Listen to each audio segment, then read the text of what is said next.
Baik, terima kasih. Kami dari kelompok 5 akan membahas materi tentang manajemen risiko operasional.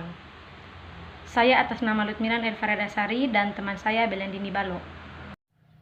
Baik, yang pertama ada pengertian risiko operasional. Risiko operasional adalah risiko yang timbul karena tidak berfungsinya sistem internal yang berlaku, kesalahan manusia, kegagalan sistem dan faktor eksternal seperti bencana alam, demonstrasi besar, dan lain-lain. Sumber terjadinya risiko operasional paling luas dibanding risiko lainnya, yakni selain bersumber dari aktivitas di atas, juga bersumber dari kegiatan operasional dan jasa, akuntansi, sistem teknologi, informasi, sistem informasi manajemen, atau sistem pengelolaan sumber daya manusia. Baik, yang berikut ada 4 faktor penyebab risiko operasional. Yang pertama, manusia. Risiko yang disebabkan oleh terjadinya karena adanya pelanggaran yang dilakukan oleh karyawan perusahaan, contoh lalai dan ceroboh. Yang berikut, proses. Risiko yang terjadi karena adanya kesalahan proses, contohnya kesalahan input data oleh karyawan.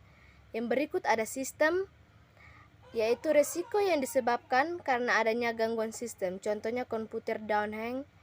Yang berikut ada kejadian eksternal atau faktor kejadian eksternal yang mengakibatkan kerugian bagi perusahaan, contohnya banjir. Yang berikut ada 4 tahapan yang saling terkait dalam manajemen risiko operasional. Yang pertama, identification atau identifikasi. Yang berikut, measurement atau pengukuran.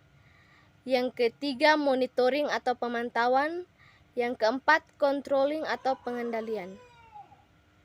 Yang berikut tentang 4 perangkat kerja untuk membantu dalam tahapan manajemen risiko operasional, yaitu yang pertama, RCSA, Risk Control Self Assessment, yaitu perangkat untuk melakukan penilaian diri sendiri atas risiko dan kontrol yang ada di unit kerja.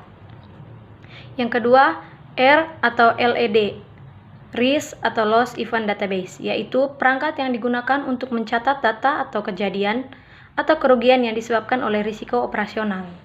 Yang ketiga, KRI, Key Risk Indicator, yaitu perangkat untuk mengidentifikasi potensi risiko kritikal dengan memonitor indikator yang berfungsi sebagai sinyal peringatan awal sebelum risiko tersebut terjadi.